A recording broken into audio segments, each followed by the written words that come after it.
તો ભાદરવી પૂર્ણિમાના મેળા નિમિત્તે લાખો પદયાત્રીઓ અંબાજી તરફ જઈ રહ્યા છે। ત્યારે આ પદયાત્રીઓ પાણી પીવા માટે જે પ્લાસ્ટિકની બોટલ્સ વાપરે છે તે જ્યાં ત્યાં ફેંકી દે છે।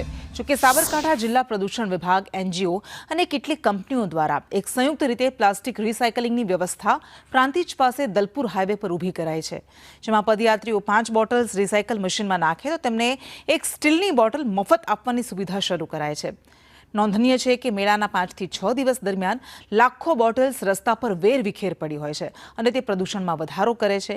ત્યારે આ સમસ્યાના નિવારણ માટે આ રિસાયકલિંગ મશીન મૂકવામાં આવ્યું છે।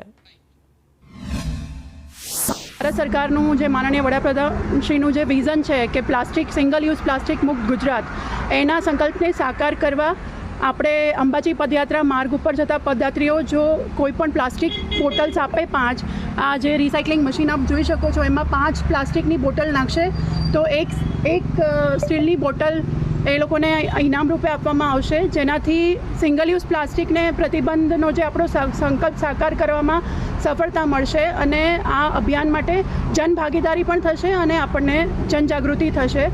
તો આપ સૌ જે બી અંબાજી પદયાત્રીઓ છે આ યોજનાનો લાભ લો અને સિંગલ યુઝ પ્લાસ્ટિકના જે અભિગમને સાકાર કરવામાં અમને સૌને સાથ આપો।